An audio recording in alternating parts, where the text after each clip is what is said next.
Hello. Para po sa pagpapatuloy ng ating worship sa umagang ito, tayo po ay mag-awitan. Para po sa ating unang awitin, atin pong awitin ang When He Cometh.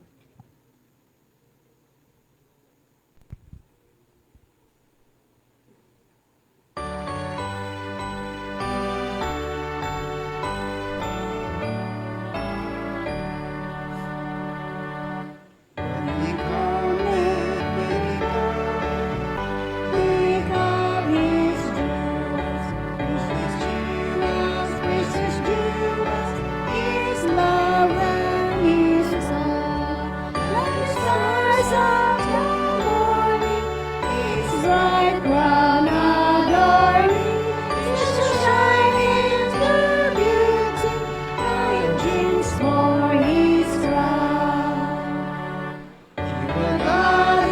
He will gather the gems for his kingdom, all the pure ones, all the bright ones, his love and his own. Like the stars of the morning, his bright crown adorning, they shall shine in their beauty, bright gems for his crown.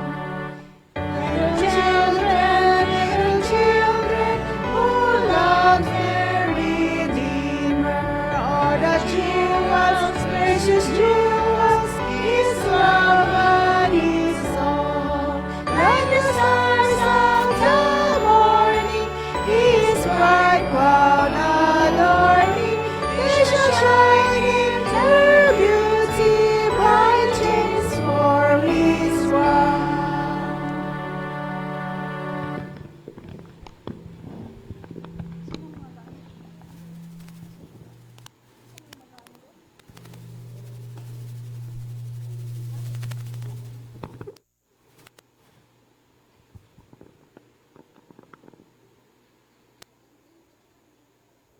Para po sa ating susunod na awitin, atin pong kantahin ang Take the World But Give Me Jesus.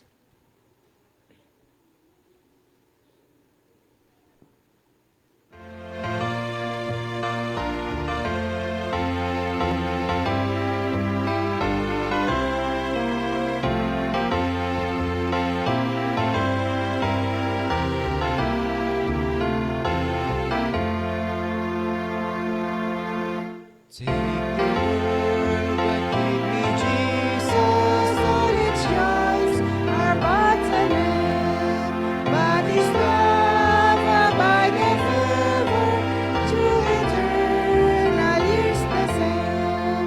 Oh, the hearts of the mercy, oh, the land and breath of love, oh, the fullness of redemption, it's to them this life above. Take the The world, but give me Jesus, it is comfort of my soul. With my Savior watching over me, I can see the veil's wall. Oh, the heights and depth of mercy, oh, the length and breadth of love, oh, the fullness of redemption, is to them this life above. Take the world, give me Jesus, let me view His constant smile. That throughout my pilgrim journey, God will cheer me all the while. Oh, the hearts and depth of mercy, oh, the land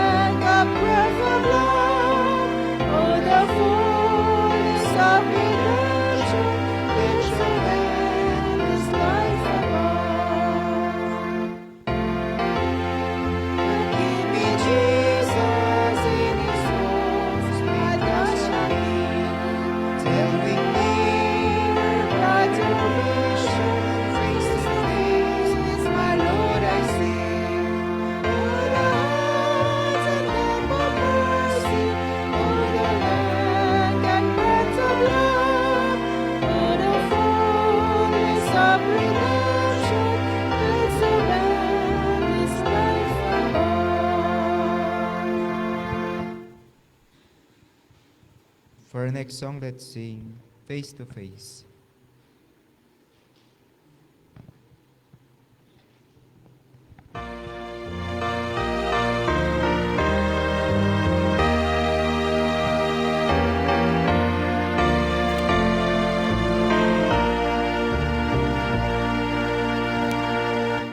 Face to face with Christ my Savior, face to face and dwelling when with rapture I behold me, Jesus Christ, who died for me. Face to face and on me. Far beyond the starry sky, face to face in His eyes, I shall see Him high and wide. Only faintly now I see Him, with the darkly veil between. What a blessed day stand with His love shall be seen. Face to face shall I behold Him, far beyond the starry sky. Face to face in His glory, I shall see Him high and wide. What a rejoicing in His presence, with our bodies reft and pain. When the crooked places straighten, and the darkness shall be plain. Face to face shall I behold Him, far beyond the starry sky. Face to face in His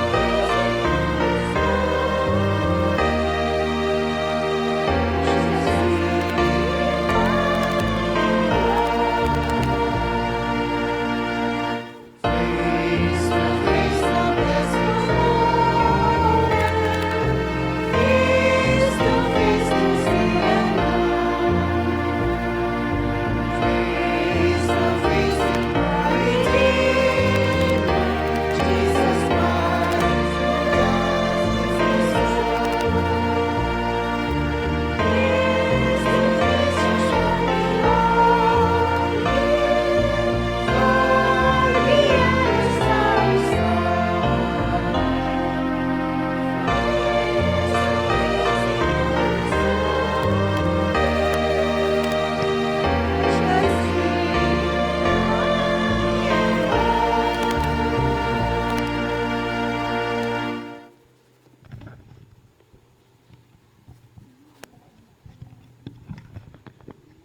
Okay, ang magandang tanghali po sa ating lahat, mga kapatid. At happy Sabat po. Tayo po ay patuloy sa atin pong pagsamba, pagpuri sa atin pong mahal na Diyos sa araw po ng Sabat na ito. Ang atin pong worship sa tanghali pong ito ay papakilala ko po sa inyo ang atin pong may mga bahagi. Dahil ang inyo pong lingkod ay tagapagpakilala sa may mga bahagi, sa mga nagsiganap at magsisiganap pa lamang po. Ang atin pong nag-cooperate sa atin pong sound ay walang iba kundi si Brother GR. Yan. Yung si Brother GR ay masigasig po sa atin pong pag-operator. Yan.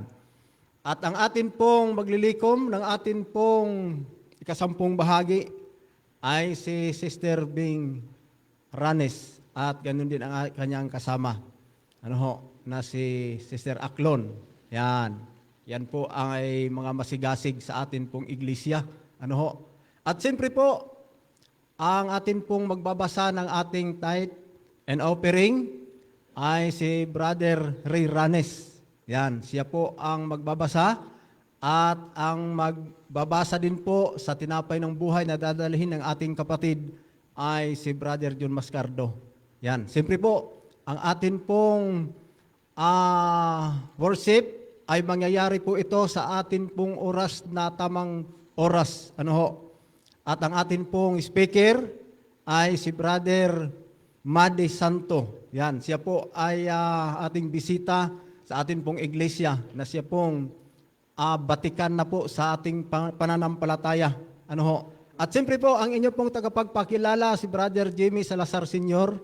At bago po natin maririnig ang mensahe mula po sa Diyos na dadalhin ng ating kapatid na aking nabanggit ang kanya pong pangalan, makakarinig po tayo ng bilang ni Brother G. Aranes sa kanya pong pagbibigay ng handog ng awit. So, sa tanghali pong ito, mangyayari po ang aking mga nabanggit na pangalan na siya po ang mangunguna sa atin pong pagsamba sa tanghali pong ito. Ibabalik ko na po at siyempre po ang atin pong koroster, si Brother Alvin Mascardo, isa pong kabataan mga kapatid na masigasig sa iglesia, kahit saan siya dalhin ay siya po ay inyong maaasahan na siya po ay magagamit sa atin pong pagsamba.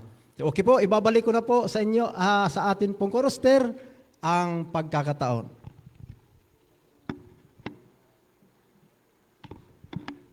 The Lord in His Holy Temple, tayo pong lahat ay magalang na manigluhod.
We love Thy Sabbath, Lord.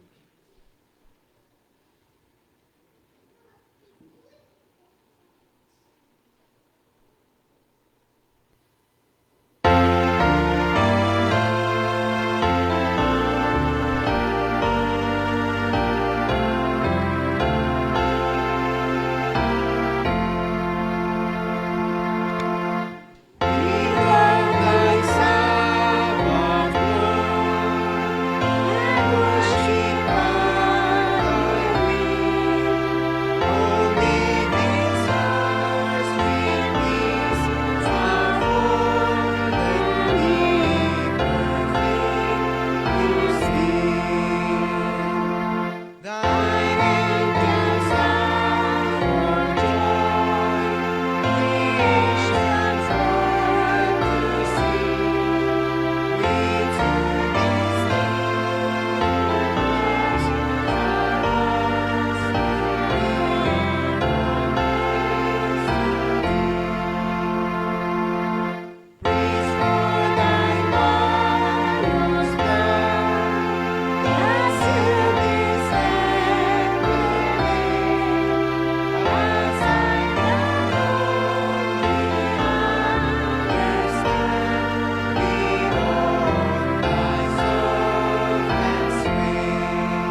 Dakila't mapagpala namin Diyos sa oras na ito, Ama, dito po inyong mga anak, nagkatipon upang purihin ka, sambahin sa Espiritu at katotohanan. Tulungan at gabayan mo kami, Ama, mula sa oras nito hanggang sa matapos. Ang iyong karunungan nawa na siyang manatili sa amin upang lahat ng aming sasalitain at mapapakinggan ay naayon sa iyong kalooban din sa aming sarili. Salamat, Ama, sa pagtugon ng dalangin.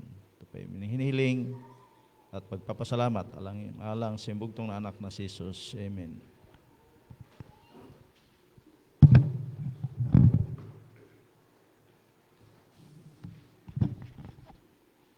Mga kapatid, bago natin likumin ang ating mga tithes at offering, ay tayo ay atin muna pakinggan ang mensahe ni Apostol Pablo buhat sa 2 Korinto, Kapitulo 9, ang talata ay 6 at 7. Sinasabi niya, alalahanin ninyo ang naghahasik ng kaunti ay kaunti rin ang aanihin. Subalit ng naghahasik ng marami ay marami ring aanihin. Magbigay ang bawat isa ayon sa kanyang ipinasya. Huwag masama sa loob o dahil sa napilitan lamang, sapagkat mahal ng Diyos ang nagbibigay ng masaya sa puso. Ang talatang 8, mga kapatid, ang sabi na dito, kaya ng Diyos na ibuhos sa inyo ang lahat ng kanyang pagpapala upang magkaroon kayo ng kasapatan sa lahat ng bagay. At nang sa gayon ay managana kayo sa paggawa ng lahat ng uri ng kabutihan. Tayo po ay paglilingkuran ng ating mga diakonisa sa paglilikom ng ating mga handog at ikapo.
Tayo manalangin.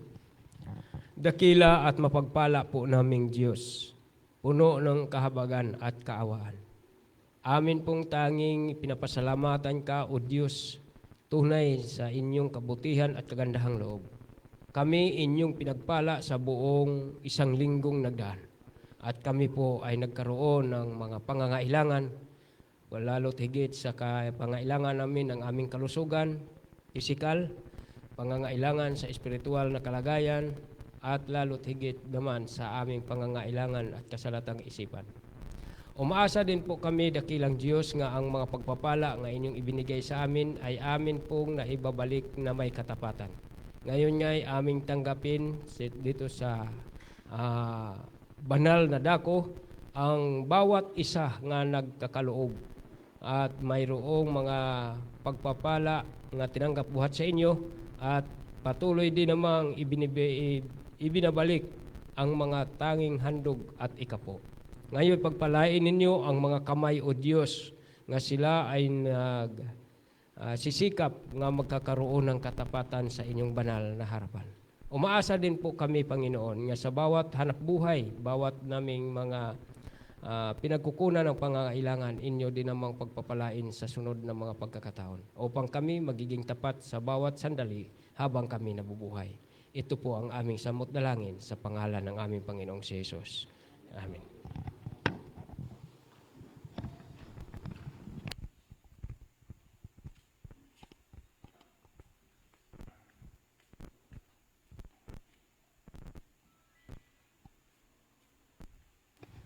For our hymn of adoration, let's sing O Worship the King.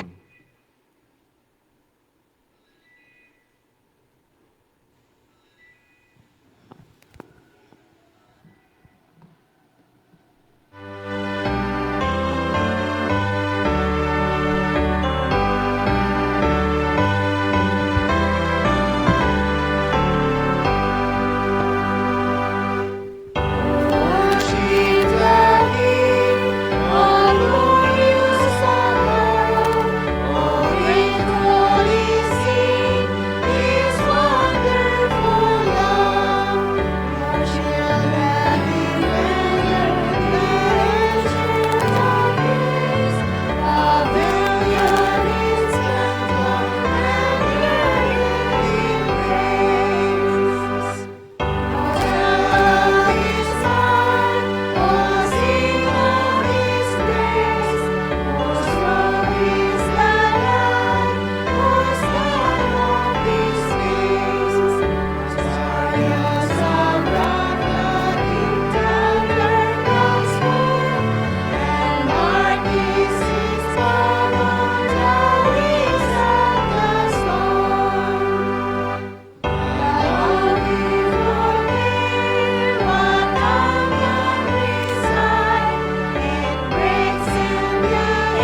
Bago po tayo manigluhod mga kapatid, ating basahin ang Kawikaan, Kapitulo 11, versikulo 2. Proverbs 11, verse 12. Ating basahin kapatid. Pagka dumarating ang kapalaluan ay dumarating nga ang kahiyan, ngunit nasa mababa ang karunungan. Tayo po ay manigluhod para sa ating panalangin. Spirit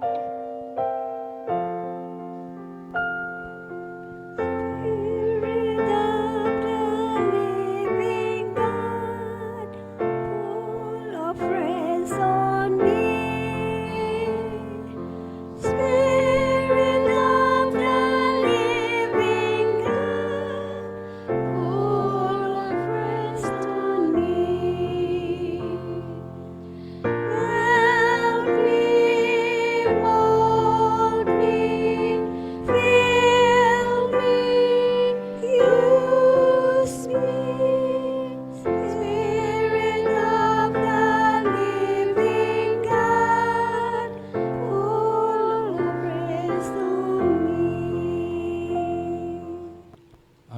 nga Diyos, nandiyan ka sa taasan sa mga langit.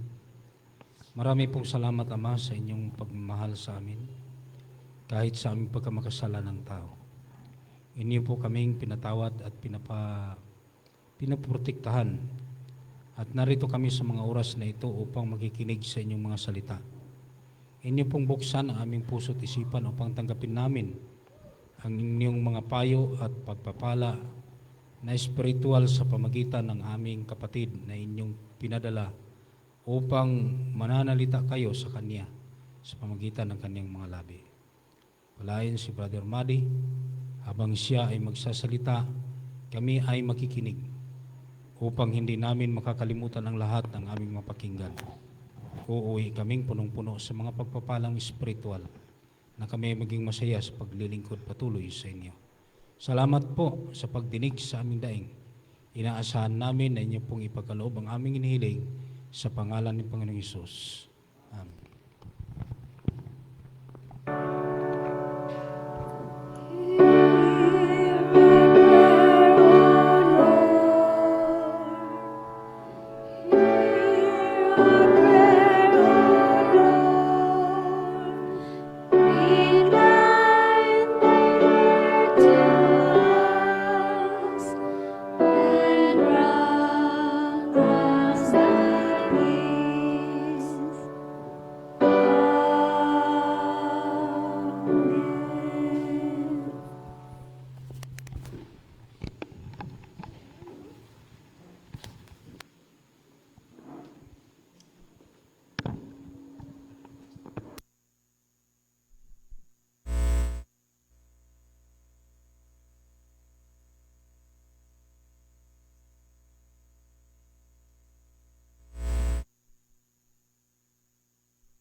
Tears in my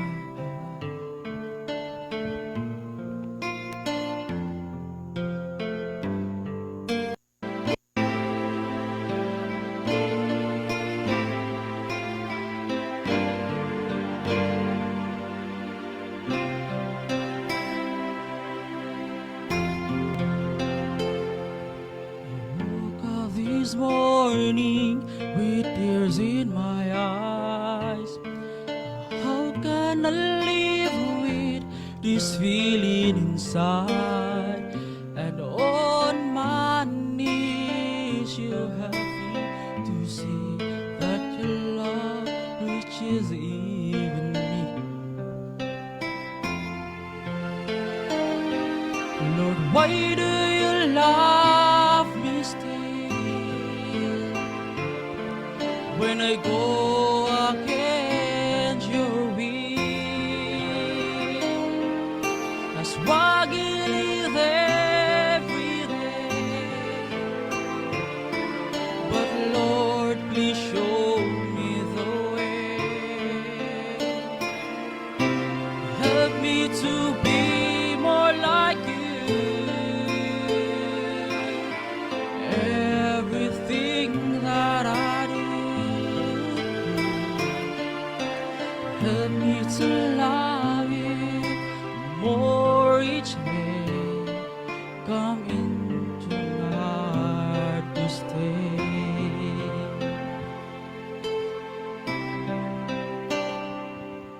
I look at this world wide, a message to see. Why I have everywhere there it seems, and all my knees, you help me to see that your love reaches even me. Lord, why do you love me still when I go against your will? I struggle with every day, but Lord, please show me the way. Help me to be more like you. Everything that I do, help me to love you more each day. Come into my heart to stay. Lord, why do you love me still when I go against your will? I struggle with every day, ooh, but Lord, please show me the way. Help me to be more like you. Everything that I do, help me to love you more each day. Come into my heart to stay. Help me to love you more each day. Come into my heart to stay.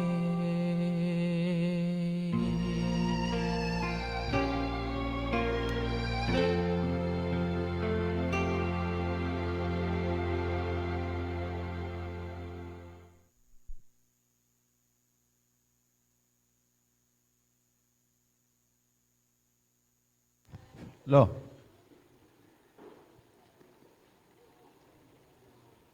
Purihin natin ang Panginoon sa mensahe ng awit na napakaganda.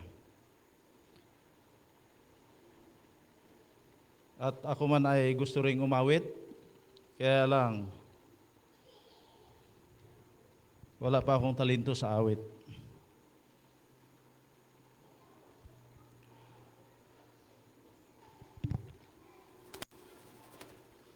Ngayong umaga mga kapatid, pinapasalamatan ko po yung Panginoon sapagkat hindi ko inaasahan na makarating ako dito dahil nagkita lang kami ni Brad Rooney nung nakaraan at ako po'y napagsabihan niya. At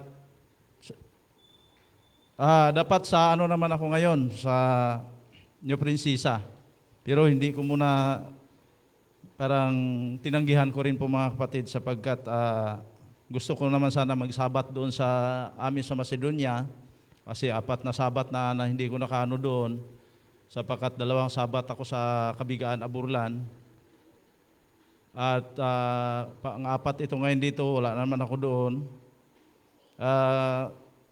sapagkat kami nag-usap ni Brad Rooney, so hindi po natin matatanggihan mga kapatid pagdating po sa gawain o bahagi. Alam niyo sa Burlan mga kapatid, bilib po ako sa mga kapatiran natin doon. Mayroon pong 2 teacher doon na pag may gawain mga kapatid, nag-half-day lang po sila. At ang kalahati ng kanilang pag-half-day mga kapatid, ginagamit nila sa gawain ng Panginoon, lalo't pag may crusade. At itong mga teacher na ito, sila po ay pag siguro may sweldo, talagang tumutulong sila sa gawain. Nagbibigay sila ng mga sa mga nitibo. At mayroon pong mga naakay ngayon doon mga kapatid na nagpaparami po sa mga dating mga Seventh-day Adventist doon, yung mga nitibo. Yun po ay naakay nila ni Brad Gani sa pamamagitan ng pag-crusade ni Pastor Aser. Kaya sunod-sunod po ang kanilang crusade ngayon doon. At ako'y humahanga sa mga nitibo, nagiging aktibo sila mga kapatid. At yung nakapagtaka kung saan yung mga datihan, sila ang hinahanap ng mga baguhan. So nabaliktad na. Kaya bumalik ako doon uli at sakto naman may pagbalik ko, mayroon tayong kapatid na misyonaryo galing sa Mindanao, si Brad Edgar. At itong tao to ay napakabuinas niya po kay sa kasipagan niya. At makita mo sa kanila mga mukha, talagang parang wala sa kanila yung galit. Wala sa kanila yung lagi sila nakangiti at laging payapa yung buhay nila. At ito binigyan siya ng Hilux ng Puriner. At may generator pa na, napakagandang generator mga kapatid. Kahit dyan pa sa loob ng simbahan nilagay mo, hindi mo halos marinig yung ingay niya. So, ito yung mga tao na sa kanilang paglilingkod sa Panginoon, may ginagamit yung Panginoon nakasangkapan para magkaroon sila. Nakakaroon sila ng kanilang magagamit. Nakarating sila sa Mindanao, sila mag-asawa, at kasamaang palad, yung kapatid natin sa panampalataya na isang misyonaryo mga kapatid na pagtripan, at tinaga-taga doon, at nawakwak na itong dalawa dito, ito nga pinicturan ko, pero hindi man siya nakapagsalita, at nagsasalita yung kasama kapatid natin sa panampalataya, yung isang misyonaryo rin. At itong dito niya mga kapatid, mapuputol na, pangalan niya si Roger. At tad-tad sa lahat mga kapatid, ito po napagtripan dahil lang sa pangangaral. Dahil sa pagpalaganap ng salita ng Panginoon. At ito po ay, nag-iisa lang siya na pumunta sa isang baryo. At noong tinaga-taga sa doon mga kapatid, at itong dito niya, kaunti na lang naiwan, mapuputol na po talaga. At yung kabila, naghahawak ito sa bituka na naglalakad ng 30 minutes pa. Pero, ang sabi niya, hindi na rin niya nararamdaman yung sakit ni Kirotman. At yung dugo daw, hindi naman sabi na talagang tumutulo talaga. At nakarating sa isang lugar kung saan may natulungan siya at nakuha siya ng sasakyan at binahi siya papunta doon sa pagamutan. At ang pagamutan na kanila pupuntahan ay tumatakbo pa ng 4 na oras. So malayo. Kung iisipin mo kapatid, hindi ka na mabuhay. At 2 hiwa, labas ang bituka. At pagdating doon sa ospital, pinag-usapan pa siya ng mga doktor at narinig niya talaga na ang taong ito, wala nang pag-asa mabuhay yan. Pero sabi niya, wala man siyang nararamdaman na kirot o sakit. Alam mo, sabi sa testimony, noong may isang nagpapakita na isang tao na hindi kakilala kung sino man yon, na nagsabi do sa doktor, gamutin niyo yung taong yan kasi lingkod ko yan. At sabi ng isang nakikita nila na, gamutin niyo yan ngayon dahil lingkod ko yan. Ginamot nila mga kapatid. At ang haba ng tahi dito, nandiyan nga sa picture. At yung dito, tinahi. Binigyan ng dugo na 12 kabag, pero ang nagamit 2 lang. At nung sa kanyang paghiga sa higaan, hindi niya namamalaya na may isang liwanag na hindi niya maintindihan. At ang liwanag na ito mga kapatid, ito po'y nagdala sa kanya sa taas ng panandalian. Alam niyo kung anong sabi doon sa taas? Ng liwanag na yun, hindi niya nakikita, pero may nagsasalita. Sabi niya, ito yung pintuan na pupuntahan mo.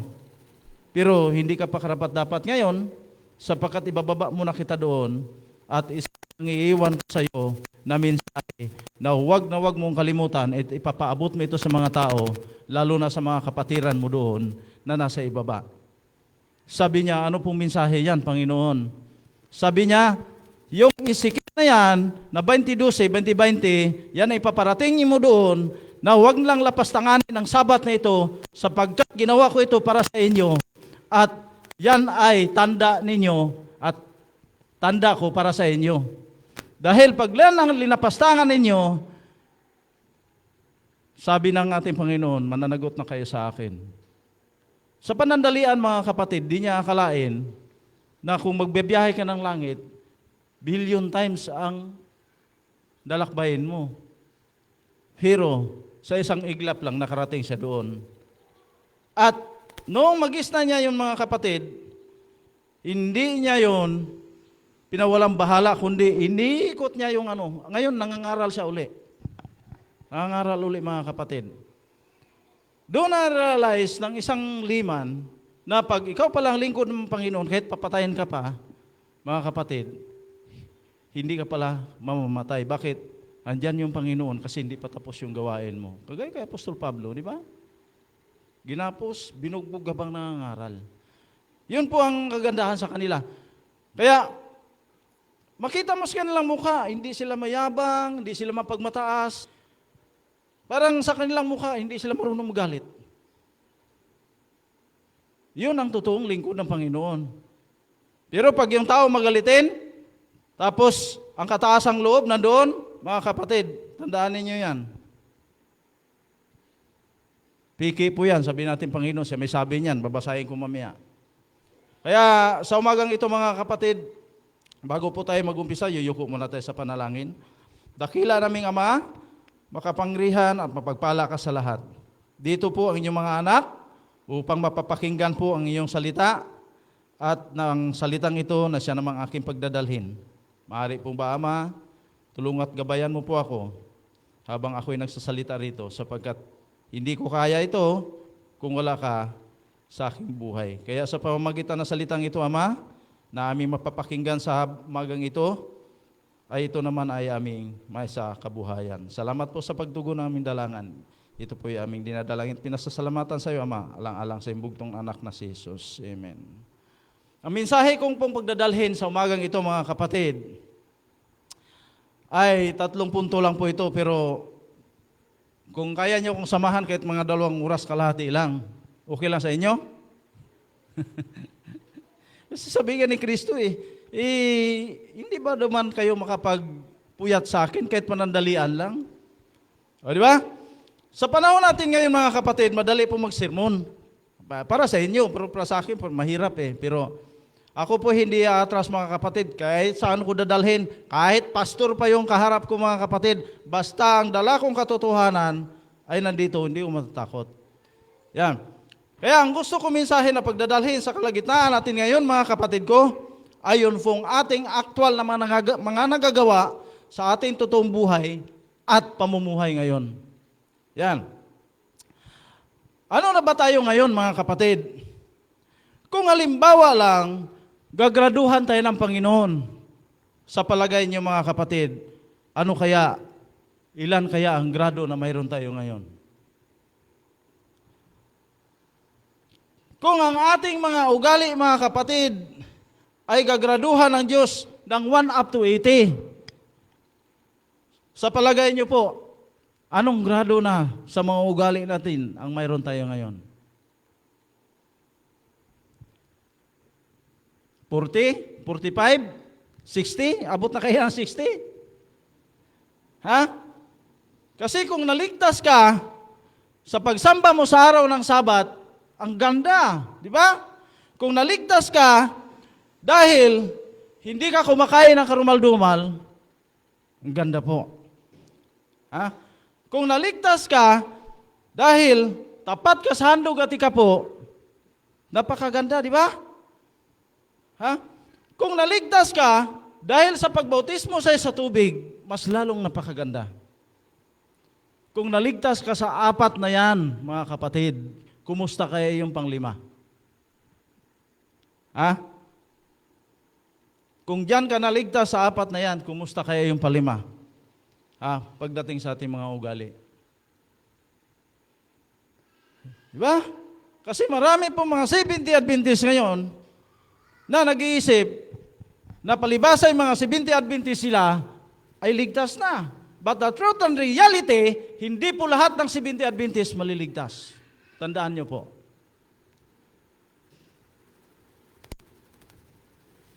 Di pagkat hindi ka Diyos iligtas yung mga Seventh-day Adventist, kundi marami lang mga Seventh-day Adventist na pasaway, mga kapatid.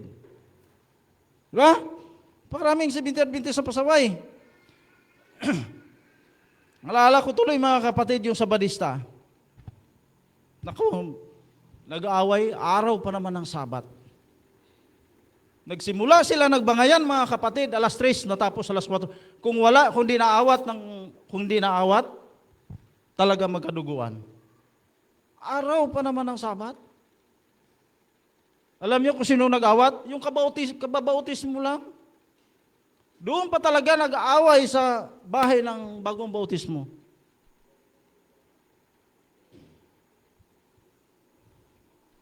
Totoo nga, nagsikap man Diyos na mailigtas niya lahat ng tao, pero ang tao hindi nagsikap na iligtas siya ng Diyos. Nasakit man mga kapatid, po yan po ang reality. Kaya nga yung dahilan na babalik si Kristo dito sa lupa upang mailigtas niya lahat yung mga taong nagbago. Pero imposible mga kapatid na mailigtas ni Kristo yung mga taong wala ng balak magbago. Imposible naman mga kapatid na hindi rin tayo magbago. Ano pong dahilan? Sapagkat ang ating buhay ngayon, nakapokus na po sa cellphone, din na sa Panginoon. Ha? Totoo hindi? Totoo mga kapatid. Ha? Totoo po yan. Tandaan niyo mga kapatid, ang Adventista, mayroon pong dalawang klase yan. Ha? May Adventistang original, may Adventistang piki. Yan. Ano pong ibig sabihin pag piki, mga kapatid? Ha? Ano ibig sabihin pag piki? Nagsisimba, nagmumura. Di ba? Nagsisimba, chismusa naman. Nagsisimba pero nagiinom ng alak. Naabutan ko doon sa Badista. Lasing. Aroy, patay sabi ko. Inom ng alak. Nagsisimba pero nagbibisyo, alak, sigarilyo. Sa tingin nyo, piki original. Piki. Ngayon, iligtas ba ng Panginoon yan? Kung magbago. Pero pag hindi magbago, kahit sa purgatorio kung mayroon, hindi pwede. Tandaan niyo mga kapatid. Dahil kung ikaw ay piki at nanatili ka sa pagkapiki mo at diyan ka inabutan ng cross of provision ng kamatayan mo, mabago pa, hindi na. Hindi na, yun ang tinatawag na mortal sin. Hindi na mabawi yun. Pero kung piki ka nung una at nagpaka-original ka hanggang babalik ito, mga kapatid, yun ang tinatawag na venial sin. Mapapatawad ka pa noon. Pero kung hindi ka na nagbago at doon nag-close of provision yung buhay mo, tudas na maligayang araw. Ha? Dahil naalaala ko mga kapatid, yung ating pastor, bumili ng shampoo sa tindahan. Sabi ng may-ari ng tindahan, pastor po kayo na Seventh-day Adventist? Opo, nay. Alam niyo, pastor, hangang-hanga talaga ko sa mga Seventh-day Adventist. Napakabait.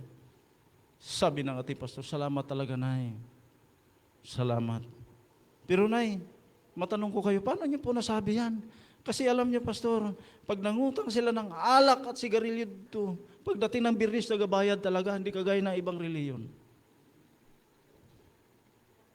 Alam mo, nung marinig ng ating pastor yan, parang nakakain ng tulingan na binasa, na maga yung mukha, tumalikod, nahiya. Kapuri-puri sana mga kapatid, kaya lang yung kanyang ginagawa, karumal-dumal.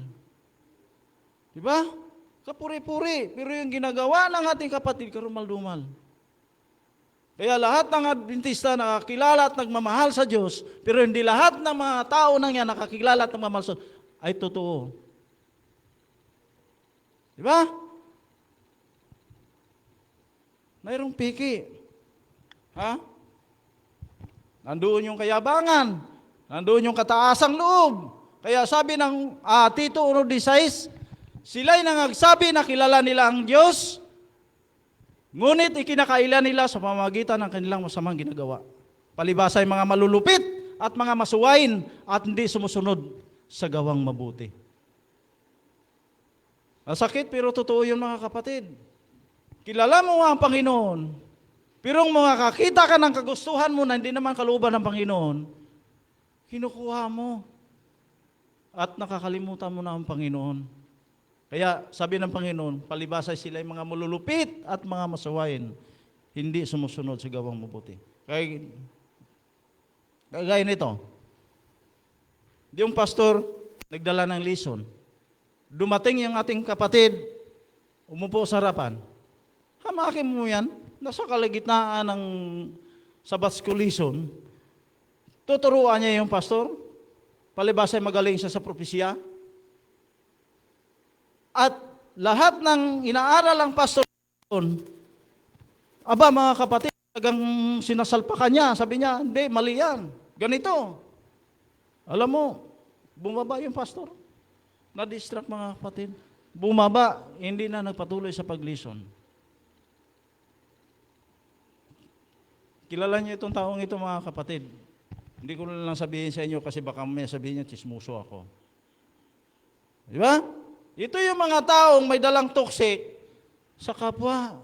Ha? Alam niyo kung ano ibig sabihin pag madala kang toxic sa kapwa? Ha? Una, puro puna. Ha?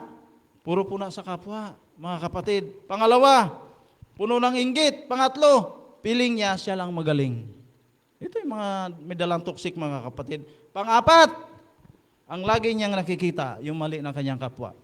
Yung mali na lang, hindi niya nakikita. Marami yan ngayon. Marami yan mga kapatid. Kaya itong mga taong ito, hindi man nila sinasadya lang, talagang nadaya po ito ng kaaway. Kasi mayroon po may kapatid tayo dito na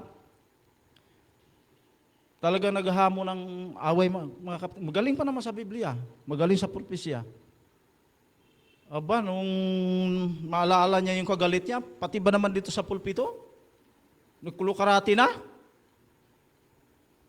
Tapos, ang Biblia, ilang bisis siya raw natagos? Sabi ko, kung ilang bisis mo natagos ang Biblia, bakit ginawa mo yun? Ang puot sa kapwa mo. Alam mo ang sagot niya? Nadali lang kasi ako ni Satanas, Brad. Kita mo? Nadali lang daw siya ni Satanas. Yan ang mga tao nakakilala daw sa Diyos. Kaya sabi ng Bible, sa 1 John, chapter 2, verse 3, at sa ganito'y nalalaman natin na siya ating kilala kung tinutupad natin ang kanyang mga utos. Alam niyo mga kapatid, kung sabihin natin na, di, kilala ko yung ating Panginoon. Kilala ko talaga yan. Pero yung ginagawa mo, hindi naman naakma doon sa pagkakilala mo, anong sagot ng Biblia? Kung siya nagsabing kilala ko siya, hindi naman tumutupad ng kanyang mga utos, sinungaling at ang katotohanan mula sa kanya. Kaya, walang kabuluhan ang pagsimba niyo sa akin. Di ba? Iginagalang ako ng taong ito ng kanyang mga labi, pero ang puso niya malayo sa akin. Mayroon nga tao kagalang-galang Tapos nagsasalita. Sinasalita yung salita ng Panginoon. Pero yung puso niya, sabi ng Bible, malayo sa akin. Kagalang-galang daw Masakit pero yun ang realidad. Ngayon, ang tanong, saan dadalhin ng Diyos ang mga taong piki at sinungaling? Sa dagat-dagatang apoy. Hindi po si Brother Madi may sabi niyan, Panginoon. Sa Mateo 13, chapter 50. Doon dadalhin. Bakit? Kasi ang Diyos, kailanman, hindi niya tayo pinipiki. Tayo lang kung minsan, namimiki talaga, mga kapatid. Kaya, dito sa kitiks ng ating binasa, ng ating kapatid na si Brad John Mascardo, maraming salamat Brad John, na sinabi niya dito, pagka dumarating ang kapalaluan, ay dumarating nga ang kahihiyan, ngunit nasa mababa ang karunungan. Yan. Kung patuloy mong ginagamit yung kataasang loob mo, kayabangan mo, dumarating sa iyo yung kapalaluan. Pero pag ginamit mo naman yung pagpapakumbaba, mga kapatid, ang pagpakumbaba ay siya naman ang karugtong ng karunungan. Yan. Kaya noong magalit ang ating Panginoong Kristo sa mga eskriba at mga Pariseo, sabi niya, sabanin niyo mga eskriba at mga Pariseo. Mapagpakunwari, sapagkat katulad kayo sa mga libingang pinapaputi na may anyong ganda sa labas, datapwat sa loob ay puno kayo ng buto ng tao at karumal-dumal. Ang tanong doon, kasali ba tayo dito? Sa mga eskriba at Pariseo lang ba talaga yon? Hindi, mas malala pa ngayon mga kapatid. Bakit? Kaliwat kanan po ang tsismisan at kasinungalingan. Kaya marami mga sabihista na gaway-away dahil sa pagkatsismoso at tsismoso. Ngayon, ito pa ang tanong. Ano po ang unang kasalanan ang kinahiya natin na meron tayo ngayon? Sagot? Inggit, silos, kataasang loob. Yan po na mayroon ngayon sa tao, mga kapatid. Ang iba naman, nagtuturo, pero mayabang naman. Yung iba, nagtuturo, pero matampuhin. Mayroon ba dito matampuhin? Pag matampuhin, mga kapatid, hindi na magsisimba yan, lalo pat hindi bigyan ng bahagi. Anong tawag doon? Matured o baby Christian? Baby Christian! Matagal na sa pampalataya, kalbo na, naputi na yung buhok, kumuba na. Pero yung kanyang pagkamatampuhin nandoon pa rin. Ang tanong, pag hindi magbago, iligtas ang Panginoon yan? Hindi. Nalala ko tuloy yung sabadista, mga kapatid, na hindi nakamayan. Matagal na sa pagkasabadista. Kung ilang taon na siya, ganoon din siya katagal. Kung nasa 50 plus na, ganoon din siya katagal sa iglesia. Alam mo, sa isang iglap lang, nag-backslide. Bakit?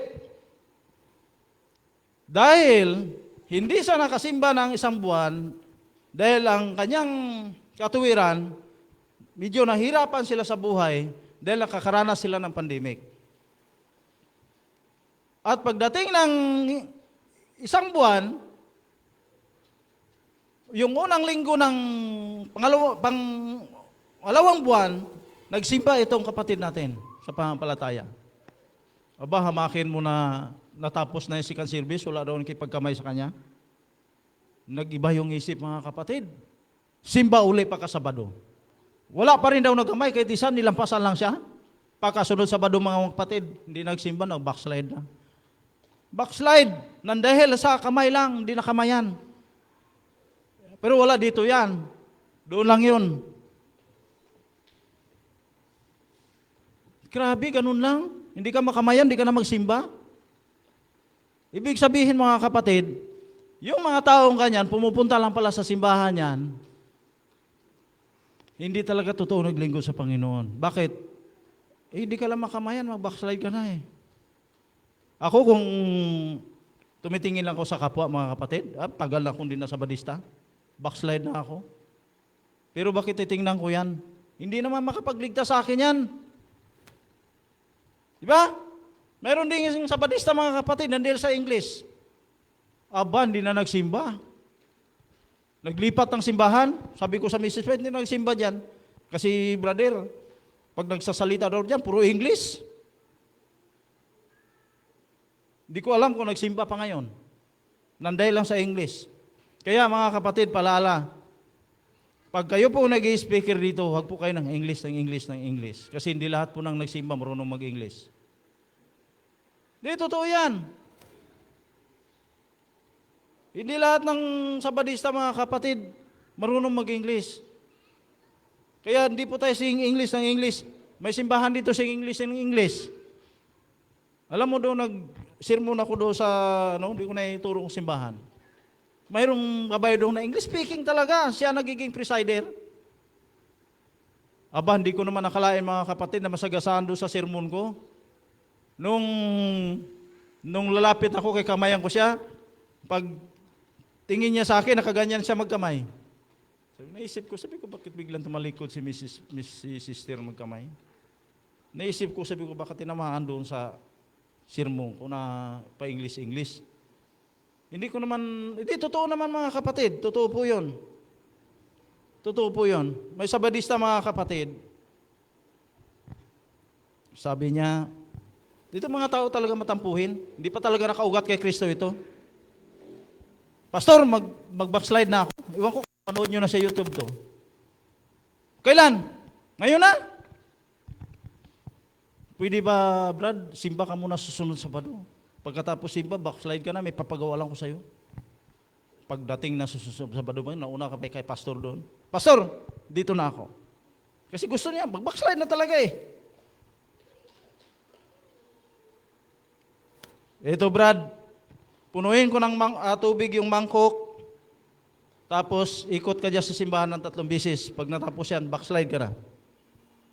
Ipinuno, ikot. Grabe ikot mga kapatid. Dandahan lang talaga. Sabi niya, may nabuhos yan, di ka pa pwedeng backslide. Nang ganun. Pag ikot niya mga kapatid, 1. Ikot uli, 2. Pag ikot uli, 3, walang nabuhos. Sabi niya, Pastor, tapos na. May nabuhos, wala. Sabi niya, wala Pastor.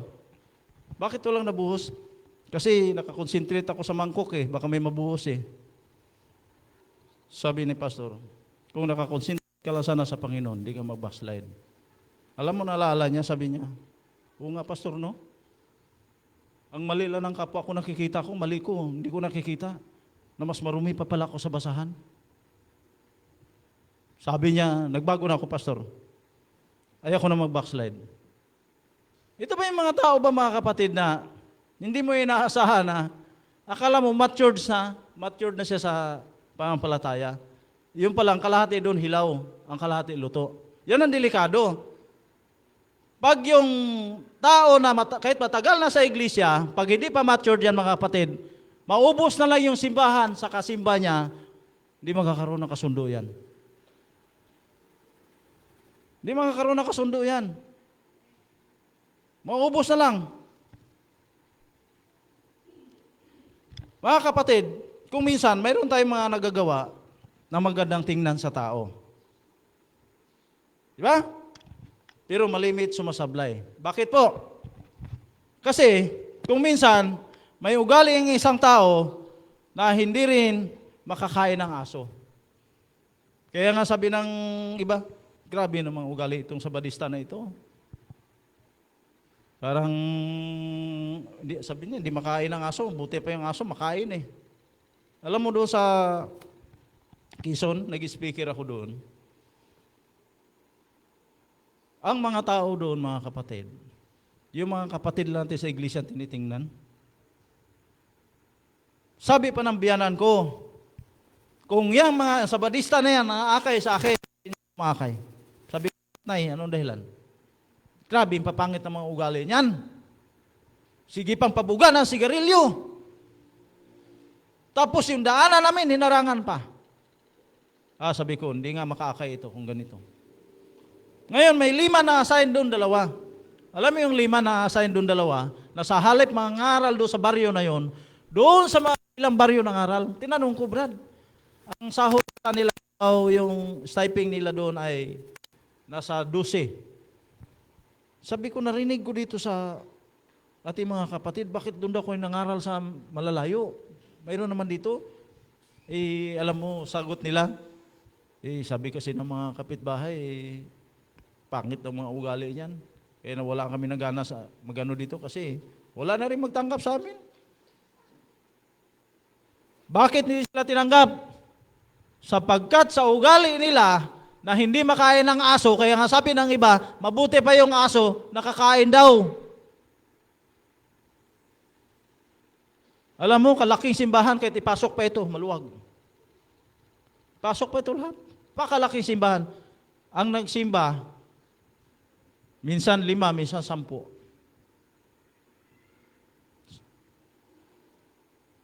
Hindi lalago mga kapatid. Dahil yung nagdadala ng simbahan doon, yung nagmamanis doon, ang ugali niya, hindi po karapat-dapat sa Panginoon. Nasa halip siya, ang ilaw roon, nagiging dilim. Dapat gaya nito, lumalago.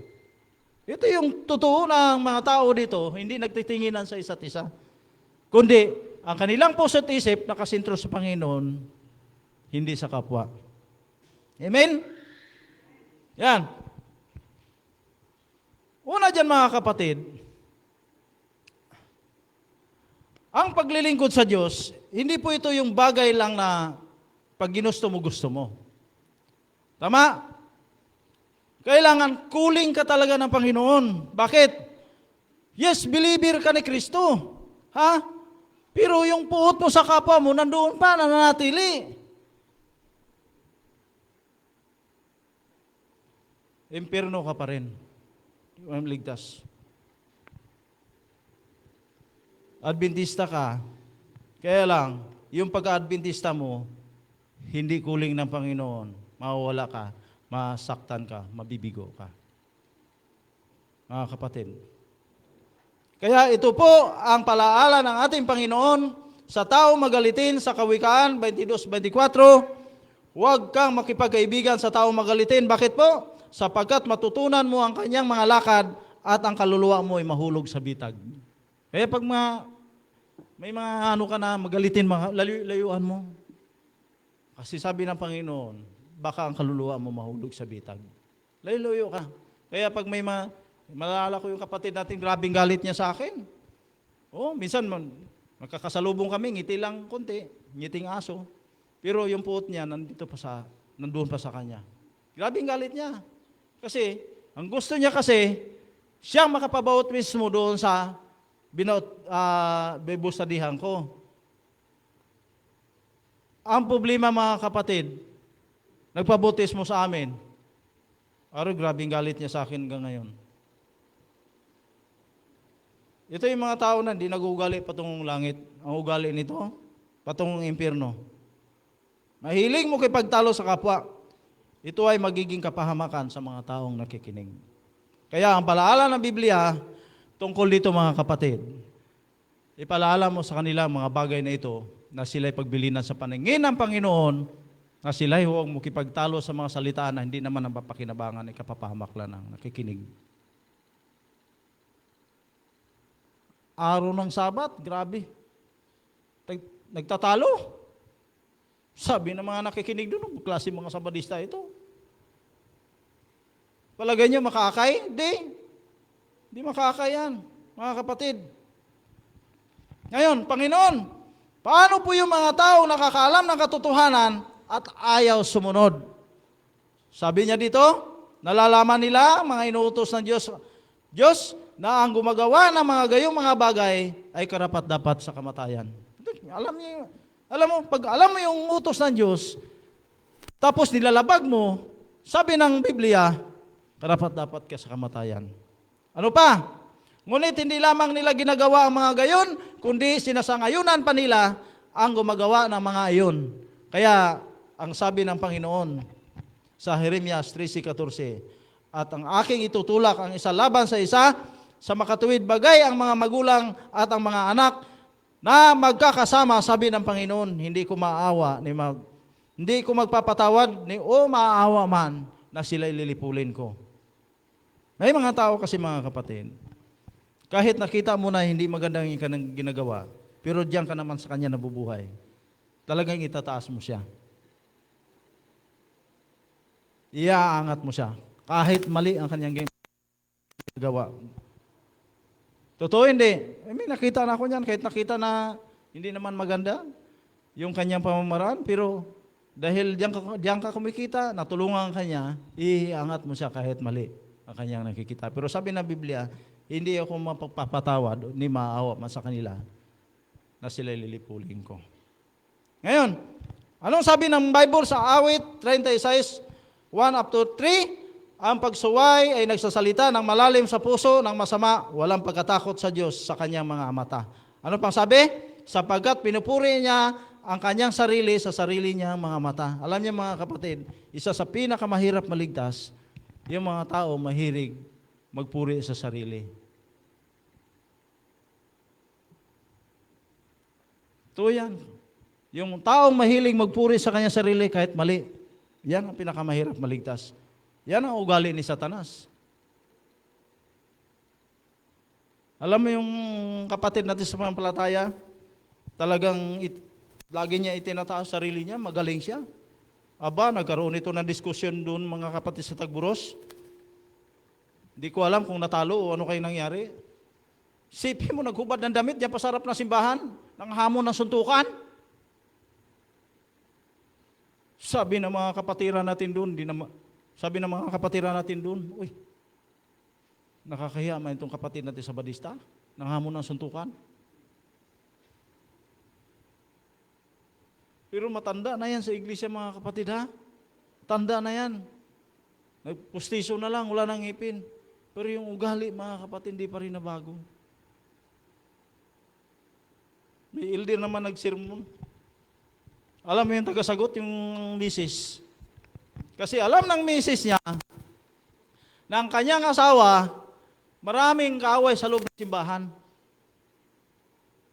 Noong magsermon sa mga kapatid, sabi niya, ang kanyang tagasagot, ang kanyang misis, sabi niya, mga kapatid, dapat tayong magmahalan. Sabi ng misis niya doon sa likod, mahalan? Dapat tayong magtulungan. Sabi niya ng misis niya, tulungan ka da. Kasi alam ng misis niya, na yung ugali niya mga kapatid, pangit, daming kaaway sa simbahan.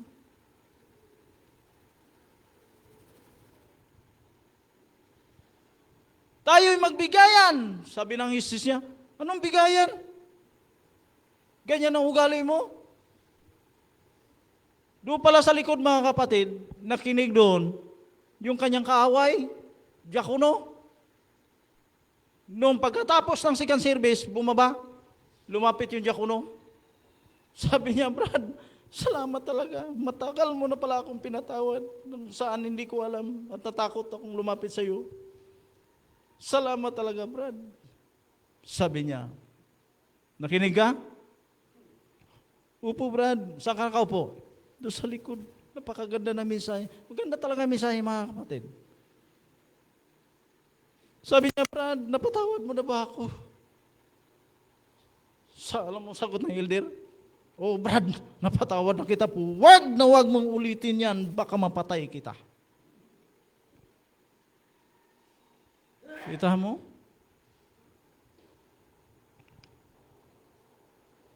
Yung mga tao talaga yung mamayawasan. Alam niyo mga kapatid, malinis po tayo sa mata ng tao bilang Adventista. Tama? Pinupuri tayo sa mata ng tao bilang Adventista.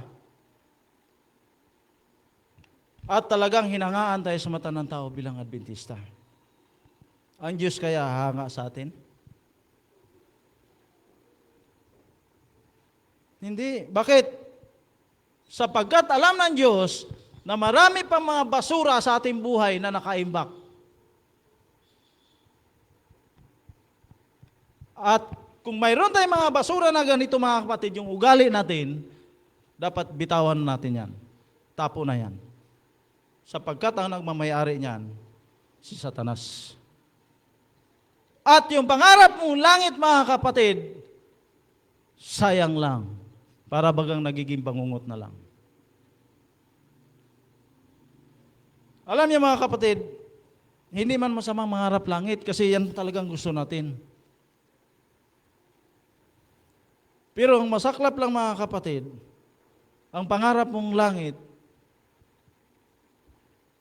ay hindi talaga papuntang langit.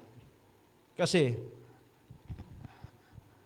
isipin mo, bago matulog, cellphone. Paggising, cellphone. Maiwan ang cellphone sa lamisa, pupunta sa banyo, pagtunog, kahit bumubula ang ulo, labas, cellphone. Paano ka makarating sa langit niyan? Maiwan ang cellphone sa simbahan, maiwan ang Bible sa simbahan, hayaan mo lang yon. Diyan mas Brad Ronnie, ligpit niya lang yan. Pag cellphone ang maiwan sa simbahan, kahit 10 kilometro pa, balikan, kasi mahal. Ano ba talaga ang gusto natin? Langit, impyerno?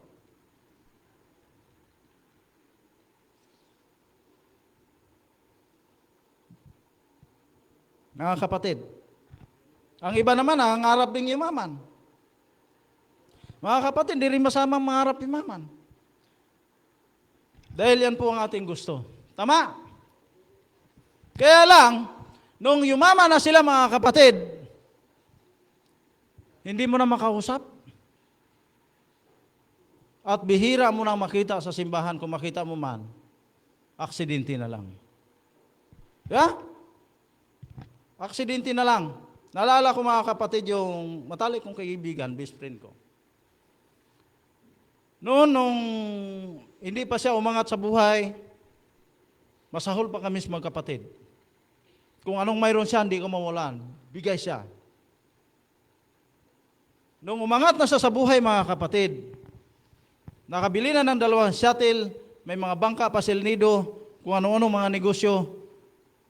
Nung magkita kami sa NC, tinawag ko siya. Wala na, halos din na niya ako papansinin. Ngumiti man siya sa akin, pero ngiting aso na lang. At nung magkita kami uli, kasi gusto ko nga siyang kumustahin, kung kumusta na po yung kanyang buhay at pamumuhay, ayaw na mga kapatid, wala na siyang panahon sa akin. Hindi ko na siya makausap. Umangat na kasi siya. Pero nung nag-pandemic mga kapatid, bumagsak ang ekonomiya, walang turista, walang biyaheng eroplano, barko. Nung nagkita kami uli sa NC, binati niya na ako. Lumapit na siya sa akin. Sana, sabi ko, sana lagi na lang mag-pandemic. Yung pala, naibinta na yung kanyang bangka. See? May mga taong ganon. Pag bigla nang mag-boom yung buhay, yung kanya mga naiiwan na alaala noon, kakalimutan niya na yan. Bahala ka na sa buhay mo, hindi na makita kang mag-anak. Yan mga taong kanyan, mga kapatid. Yan. Hindi masamang mangarap yumaman, mga kapatid. Sapagkat yan po ang ating gusto, lalo pat nakakatulong ka sa mga taong naghihikaos. May mga tao naman kasi mga kapatid, nangangarap ding yumaman. Kaya lang, nung sila yumaman, mga kapatid, kinatatakutan naman. Bakit? Dahil sa kanilang kayamanan, ay papatay na po sila ng tao. Kaya, itong, mga kapatid, itong kwento, may kwento, itong isang sabadista. Gusto ding yumaman. Alam niyo mga kapatid, di talaga masarap mangarap yumaman. Sister, pag kayo po ang yumaman, anong unang gawin niyo sa pera? Sabi niya, alam mo, pag ako talaga ang yumaman, sabi niya, ang una kong gawin sa pera, bibili ako ng sasakyan. Kasi lahat ng mga taong nagiging kaway ko, pasagasaan talaga.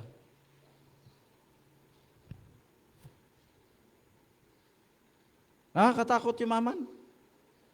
Pag siya raw yumaman, ang una niya bilihin sasakyan kasi lahat na ng taong nakaway niya, pasagasaan niya. Ikaw naman, sister, pag yumaman ka, brother, pag ako yumaman, sabi niya, kukuha ako ng maraming tauhan kasi lahat ng taong umaapi sa akin, ipabugbog ko silang lahat. Ito yung mga tao na nangarap ng yumaman, mga kapatid, na kakilabot-kilabot, katakutan. Paano ka payamanin ng Diyos na hindi ka pa nga mayaman, kriminal ka na? Hindi ka talaga payamanin. Pasagasaan. Ito pa. Ito po ay naikwento lang ito mga kapatid ng pastor. Nangangarap ding yumaman. Ang kanyang negosyo naman ay saging na dangdangkyo. Sabi niya, pastor, pag ipanalangin mo raw, nagkatotoo. Sabi niya, oo. Gusto ko talaga, pastor, na madagdagan yung aking negosyo ng dangdangkyo kasi parang mamatay na talaga ako sa dangdangkyo. Puro dangdangkyo na lang nasarap ko. Ipanalangin mo, pastor. Ay, siyempre yung pastor ay masunurin. Nung ipinalangin, mga kapatid, lumago. Lumago. Mula sa dangdangkyo, papunta sa bananakyo.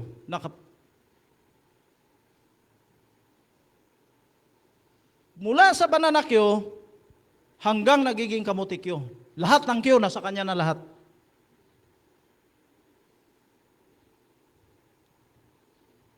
Alam mo mga kapatid, after 3 months, nakabili na sasakyan.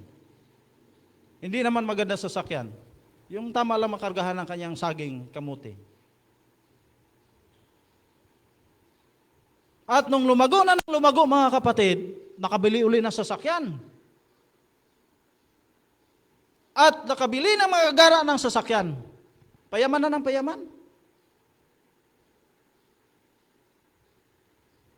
At siya na po ang may-ari ng Sinitbang ngayon. Ang problema mga kapatid, hindi mo na makita sa simbahan. Kung makita mo man siya, aksidente na lang talaga.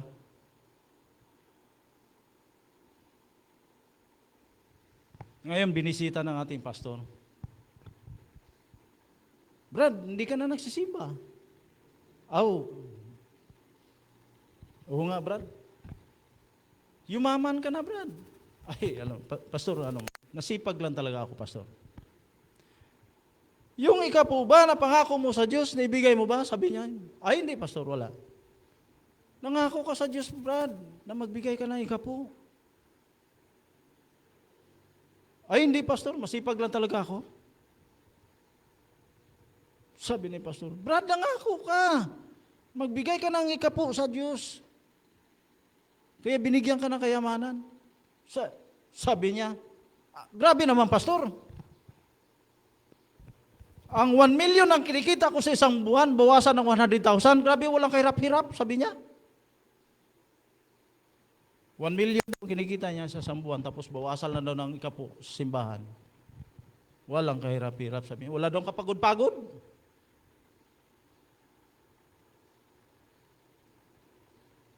Alam niyo mga kapatid, kung saan yung pinayaman ng Panginoon, doon naman niya binibilangan yung Diyos. Doon na nagiging ubod na ng pagkadamot. Mga kapatid.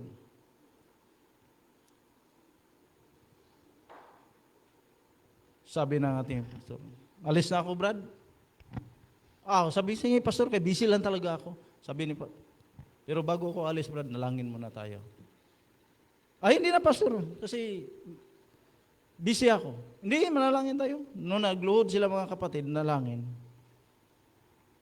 Sabi ng pastor, Panginoon, iyong anak, nanangako sa iyo magbigay na ako po. Ayaw na magbigay. Panginoon, dalahin ko sa iyo, balik mo sa Dangdangkyo. Sabi ng lalaki, Pastor, wag mo kong ibalik sa Dangdangkyo kasi mamatay na talaga ako doon. Sabi niya, magbigay na ako ng ikapo. Wag lang ko ibalik sa Dangdangkyo. Ita mo, kung hindi mo anuhin, gahi pasdukot, ayaw magbigay, di ba mo hatag, kung sa Bisaya pa. Kaya ito yung sabi ng Bible sa Kawikaan 28 verse 20, ang taong tapat ay sagana sa pagpapala, ngunit siyang nagmamadali sa pagyaman at tiyak na mapaparusahan. Bakit? Dahil kuripot ka na, madamot ka pa, hindi ka tapat sa ikapo. Kaya sabi ng iba, ayaw ko mag-ikapo. Kasi kurakutin lang yan. Di mo ba alam, kapatid, pag hindi ka nag-ikapo, isa ka rin sa nangungurakot. Ano kaya kung bitawan mo yan, hindi naman sa iyo yan, sa Diyos yan, malinis ka na sa mata ng Diyos, iniligtas mo pa sarili mo. Mayroon namang sabadista. Nangutang ng ikapo, hindi pinahiram ng treasurer. Naggalit, nagtampo, nag-backslide. Ito mga tao, mga kapatid, hindi iniisip yung kabanalan ng ikapo. Ngayon, ano na namang sabi doon sa taong kuripot? Kawikaan 28 verse 22. Ang kuripot ay nagmamadali sa pagyaman at hindi niya nalalaman na darating sa kanya ang kamalasan. Ngayon, ang tanong, alin sa 5 ang madaling gamutin? Yung inggit ba? Yung siloso ba? Yung madamot ba? Yung chismoso ba? Yun bang madali? Hindi po. Ang pinakamahirap gamutin sa lahat, mga kapatid, yung kataasang loob. Kayabangan. Ngayon, alin sa lima, ngayon, alam natin mga kapatid, na ang kataasang loob, ang kayabangan, ang may-ari niyan si Satanas. Alam niyo po, sa totoo lang, sa lahat ng bahagi na itinuturo ng Panginoon sa atin, ito po ang isang bahagi na napakahirap sundin ng tao.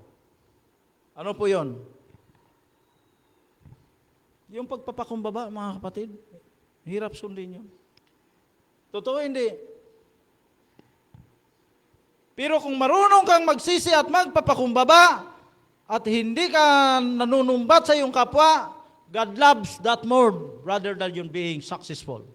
You're performing righteous deed as Jesus say in the gospel, and yet you are doing that because you are boasting. Pride has no place in our faith. Pride has no place in praying. Pride has no place in loving, in giving, in sharing. Amen?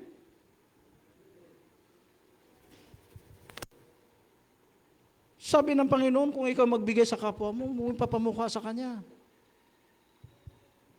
May kapatid tayo, kasama talaga loob niya. Nung una raw, nagabigay sa Kanya, nagpapahiram. Nung bandang huli, sinusumbatan na siya. Sabi ko, hayaan mo lang yan. Pasa Diyos mo na lang. Mayroon talaga mga ganyan, mga kapatid. Kaya, pag may mga taong ganito, huwag naman natin ipanalangin na mapahamak sila, kundi ipanalangin natin na sana baguhin sila ng Panginoon.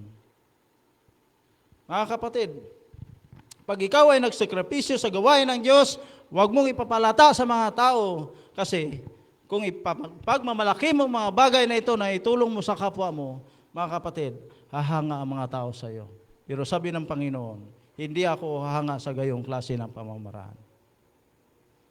Tama? Kaya alisin po natin ang kataasang loob na meron tayo ngayon, mga kapatid.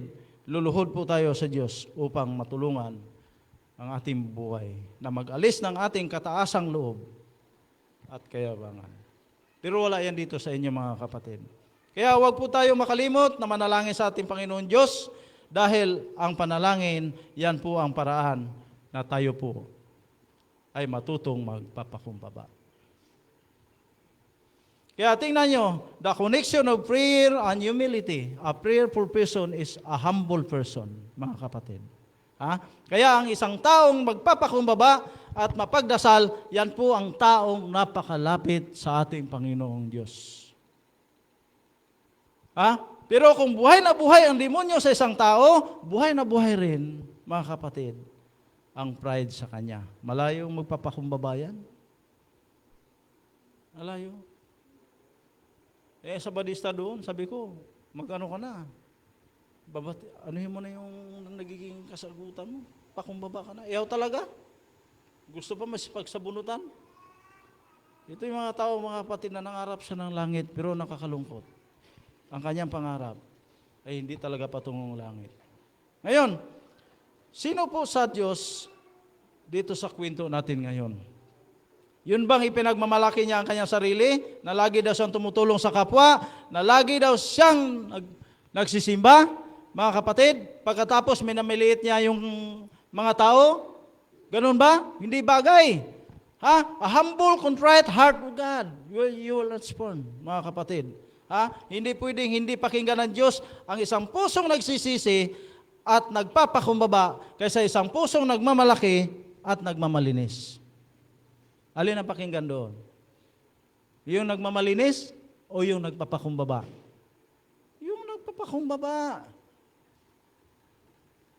Bago darating ang Kristo, dapat yung ugali natin, mga kapatid, na mayroon tayo ngayon. Tapo na natin yan, may-ari niyan, Satanas, hindi tayo. Mga kapatid, pag wala po tayo susundan sa pagpapakumbaba, hindi po tayo magiging mapagpakumbaba. Tandaan niyo yan, mga kapatid. Ha? Baka makalimutan po natin, mga kapatid, na ang unang halimbawa ng natin bilang Seventh-day Adventist. Tandaan po natin, sa buhay ng pagpakumbaba ay walang iba kundi yung ating Panginoong Hesus. Amen? Siya po, nakita na. Yun po ang halimbawa, kaya yun ang tularan natin. Para yung kanyang karakter, pag nasunod natin, yun ang karapat-dapat sa langit. Jesus was God, humble himself to become like us in all things. Except sin. Isipin nyo, Diyos siya, napakataas niya. Pero anong ginawa niya? Ibinaba niya ang kanyang sarili, inubos niya, walang natira sa kanyang pagka-Diyos para mailigtas lang kayo at ako.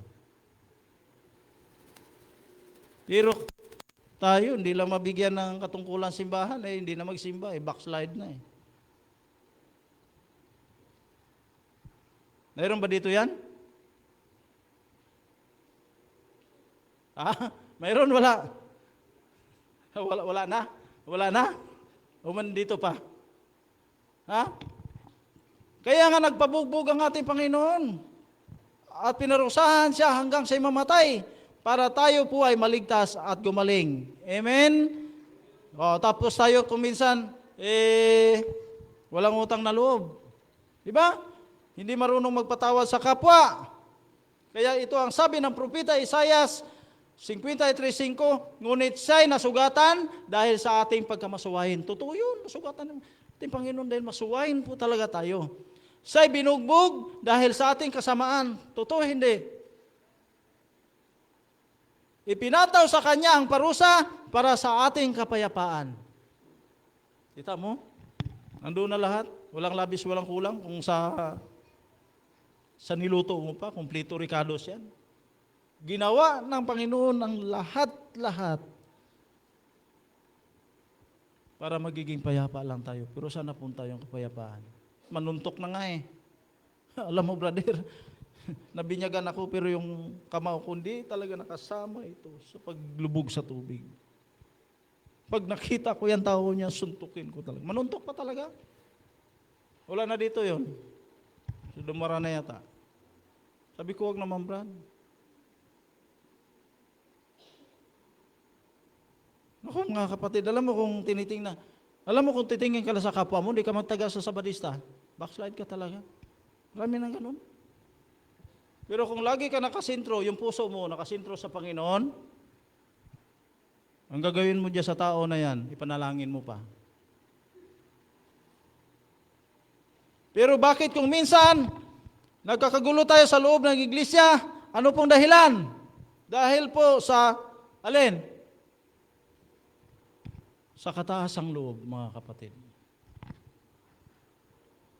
Dahil sa pakatsismusa at pakatsismuso, doon nagkakagulo yung iglesia. Dapat ito, tapo na natin yan, mga kapatid. Dahil ang nagmamayari niyan, si Satanas. Kaya nag-away-away, mga kapatid. Saan nakuha ito? Nakakuha natin ito sa ugali ng kaaway. Tama? Kaya sabi dito, ano pa sabi? At sa pamamagitan ng kanyang mga latay, ay doon tayo gumaling. Doon tayo gumaling. Pero tayo, isang araw lang, para purihin yung Panginoon. Wala na. Wala na. Wala nang panahon, mga kapatid. Pero bakit pagdating sa ayuda, madaling araw pa pumipila na? Aroy, madaling araw, mga kapatid, linya yung mga Sabadista doon. Ay, naku.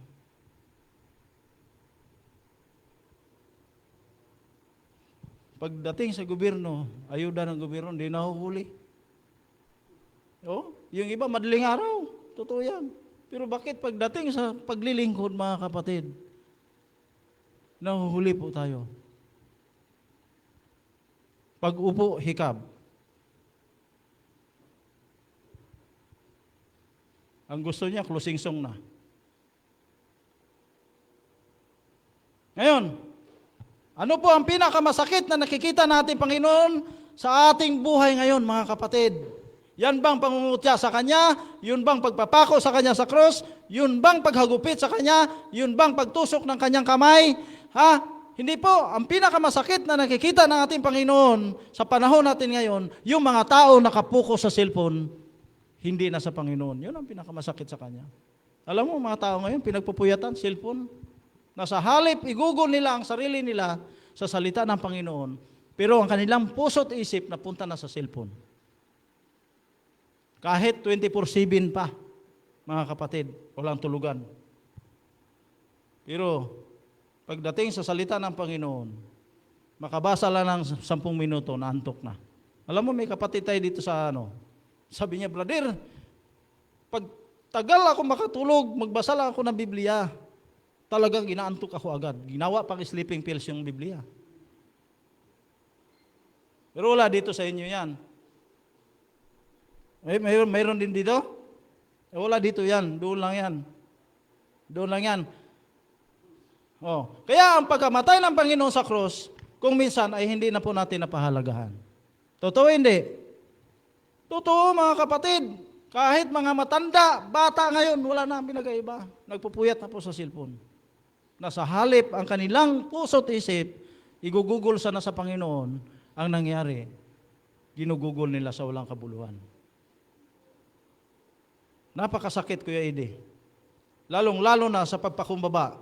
He emptied Himself for us, that is a prime example of humility. Kita nyo?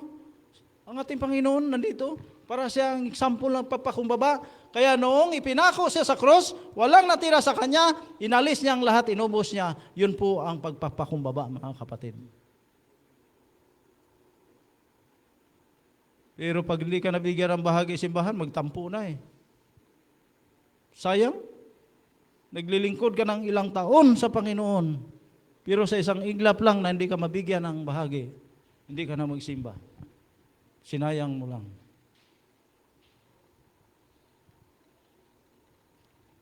Kaya nga hindi bagay sa isang Adventista, mga kapatid, yung tayo pumapasok sa simbahan, tayo lumuluhod sa harap ng Panginoon na simbolo ng pagpakumbaba, pagkatapos ikaw, mayroon kang pride. Hindi bagay. Hindi bagay, mga kapatid. Sayang yung pagsisimba. Ngayon, tingnan mo ang iyong suot. Tingnan mo ang iyong saplot. At tingnan mo kung anong nakabalot sa iyo, mga kapatid. Tapos tayo, tismuso pa rin. Hindi bagay. Kaya sabi ni Apostle James sa chapter 1, verse 26, if any man among you seem to be religious, and breatheth not his tongue, but deceiveth his own heart, this man religion is vain. Masakit man yung mga kapatid, pero yun po ang reality. Anong sabi? Kung ang sinumang taong nag-akala na siya'y religyoso, at di niya pinipigil ang kanyang dila, ay dinadaya niya ang kanyang puso, at ang relihiyon ng taong ito walang kabuluhan. Sayang. Kahit magluhod ka pa sa bahay mo, punta rito, kung nandoon pa rin yung atong pakatsismuso, mapaksi na lang tuhod mo. Sabi ng Bible, walang kabuluhan ang pagsimba mo sa akin. Hindi ako may sabi niyan, Biblia, binasa ko lang. Kaya, sabi ng Panginoon sa Mateo 15:8, iginagalang ako ng taong ito ng kanyang labi, pero puso niya malayo sa akin. Di, totoo naman talaga. Naka-sputing ka, sapatos, gaganda na suot. Pero pag loob sa loob ng simbahan, kung di ka matulog, di ka pagchismisan. Yan ang sinasabi na nagsisimba ka pero hindi ka sumasamba. Nakuha niyong punto? Nagsisimba ka pero ikipagchismisan ka naman. Nagsimba hindi, sumasamba hindi. Hindi, nagsisimba ka nga pero hindi ka naman sumasamba. Useless. Kaya sabi ng Panginoon, kagalang-galang tong taong ito, pero puso niya malayo sa akin. Kaya walang kabuluhan ang pagsimba niya sa akin. Mga kapatid, tandaan natin ito. Pag tayo ay pumunta sa simbahan, ang ganda ng ating suot. Tama? May sapatos, may long sleeve, magandang relo, magandang palda. Tama po? Ang nakakalungkot, mga kapatid, ang atin pong sinasamba, ang suot niya sa kamay pako. Yan ang nakakalungkot. Pero tayo taas no. Pero pag tayo, mga kapatid, tandaan natin ito, pero pag tayo nagsisimba, pero taas no, mga kapatid, hindi bagay po. Tandaan natin yan. Tapos titingnan mo yung kapwa mo, minamaliit mo sila, tapos kinukutya mo sila, hindi bagay. Nandyan tayo sa loob ng simbahan, Pero paglabas natin, aba, ibang ugali. Sa loob ng simbahan, tupa. Mayroon yan doon. Alam mo, yung nagsisirmon doon, natamaan siguro lumabas sa simbahan. Ha? That is a hypocrisy. Ano pong tawag doon? Pagpakunwari. Yan po ay pagpakunwari na paglilingkod, mga kapatid. Pero, alam ko, wala dito sa inyo yan. Kasi dito, mga mga mababait ito. Baga, na-training ito ng ating mga elder, mga kung sino-sino pa, pastor, yung ating, si Sir, nandito, isa rin niya nagtitraining. Ngayon, hindi ba tayo nahihiya, mga kapatid, na sa harapan po tayo ng Diyos, tapos nag-iipon tayo ng, tawag nito, pride, hindi bagay. Hindi bagay na tatawagin kang sabadista. Di ba? Ang tawag sa'yo doon, salbahista. Sana kung ikaw ay lumapit sa Diyos, sana kung ikaw ay sumunod sa Diyos, madama mo naman sana ang kanyang paghihirap. Ang problema, hindi, mga kapatid. Matuto naman tayong, tawag nito, matuto tayong mag-alis ng ating, mag-alis at magtapon ng ating kataasang loob o kayabangan, mga kapatid. Na nagiging daan ng ating kataasang loob, walang iba. Yung ating, kung sa Bisaya pa, hambugiro lagi ni. Pangalawa, constant love and affection. Itong tanong, mga kapatid, ang matigas na karne, anong gawin? Kailangan mong pakuluan. Kailangan mong idaan sa init. Ang tanong ko po sa inyo, ano po ba ang init ng ating buhay ngayon, mga kapatid? Ang init ng ating buhay ngayon, mga kapatid, ay walang iba kundi yung pagmamahal sa Diyos at pagmamahal sa ating kapwa. Pansinin niyo po, yung mga taong mapagmataas, yung mga taong mayayabang, sila po yung mga taong kulang sa pagmamahal, mga kapatid. Think of this like person in your life. Kaya napakayabang nila, mga kapatid, kaya napakataas nila, kaya napakataas ang pride nila, dahil wala pong nagmamahal sa kanila. Tama? Kaya ito po yung mga taong lumayo na sa Diyos. Yung mga taong hindi na kinakausap. Mga kapatid, pwede ba? Kausapin natin sila.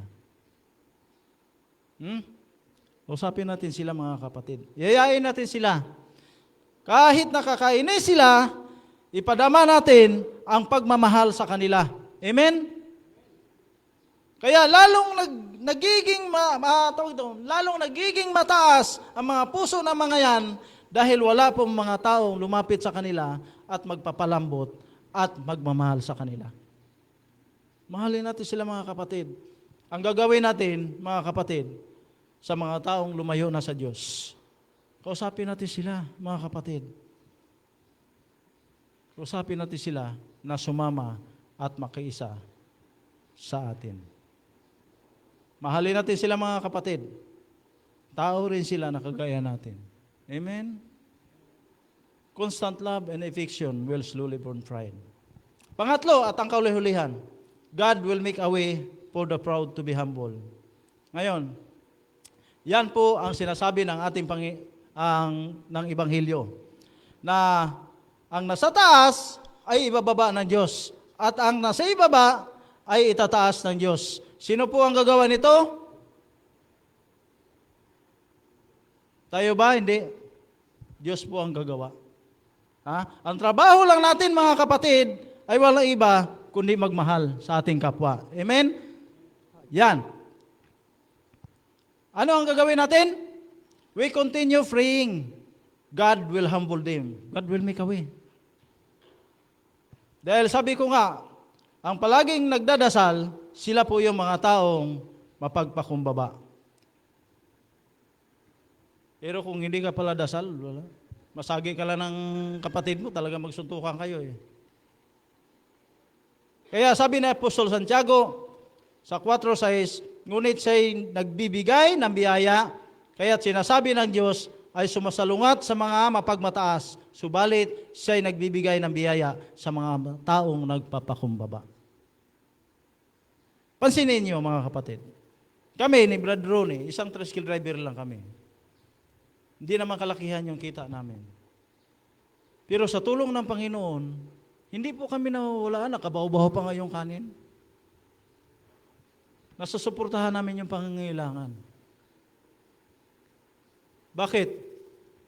Sapagkat yung aming buhay at pamumuhay, hindi po naaayon sa aming sarili, kundi naaayon po sa kalooban ng Panginoon. At ang buhay namin, kahit sabihin mong galit na galit ka na, nandoon pa rin yung humility. Bakit?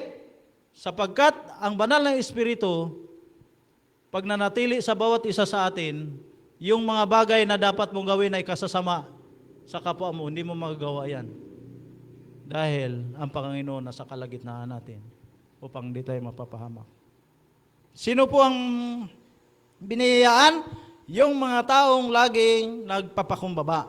Kaya sabi ni San Mateo sa 5:8, mapalad ang mga malinis na puso sapagkat nakikita nila ang Diyos. Totoo hindi?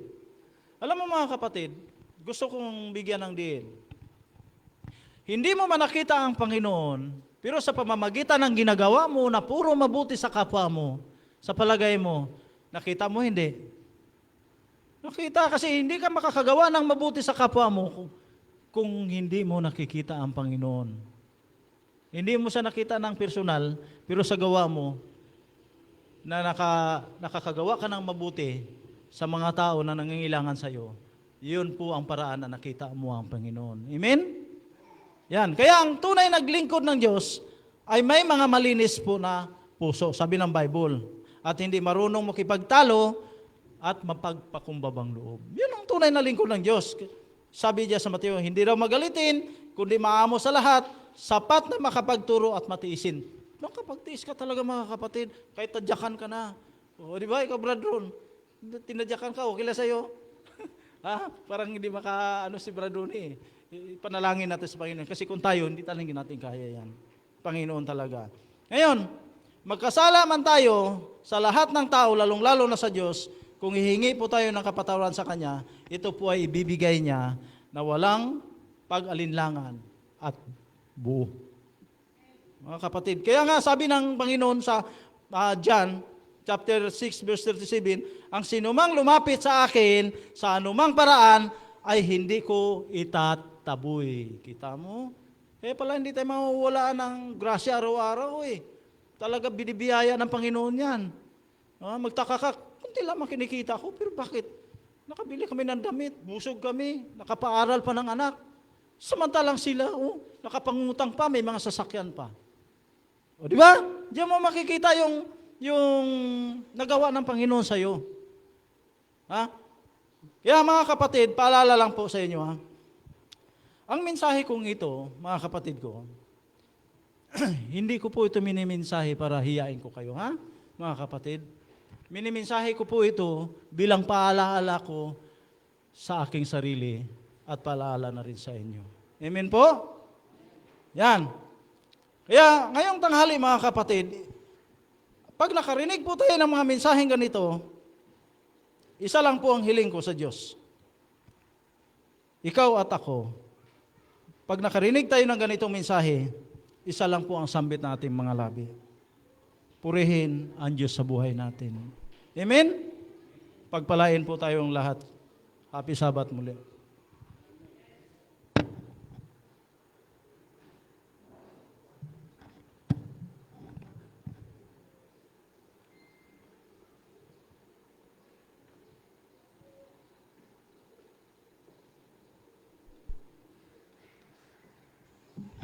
Bilang tugon po sa ating mensaheng napakinggan, natin pong kantayan ng Trust and Obey.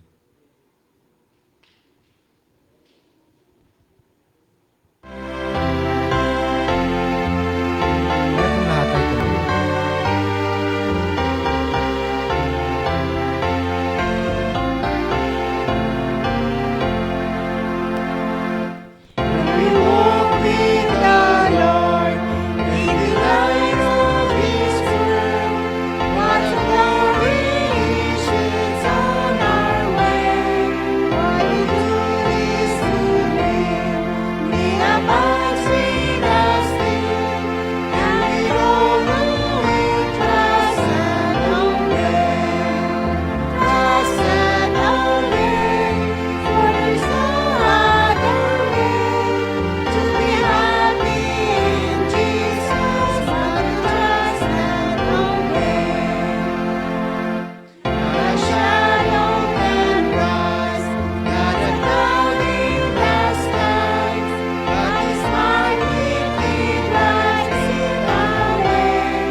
Salamat Panginoon, gagaya po ng aming napag-aaralan at napapakinggan na ang aming po mga ugali ay hindi po namin kaya ito kung wala ka sa aming buhay. Hinihingi po namin Panginoon na ang bawat isa sa amin ay baguhin mo po sapagkat ang karakter ng inyong bugtong na anak na si Jesus Ama ay siya naman ang aming makukuha upang lahat ng ito ay ang pangarap naming langit ay amin pong masisilayan. Kaya ang bawat isa sa amin, Ama, nandito sa paanan mo ngayon, patuloy pong pagpalain at bigyan mo ng karunungan at katalinuhan upang ang lahat ng amin na pag-aaralan ay maibahagi naman namin sa aming kapwa na wala pas katotohanan. Salamat po, Ama, sa pagtugon ng aming dalangin. Ito po ay aming pinasasalamatan sa iyo, alang-alang sa imbugtong ng anak na si Jesus. Amen.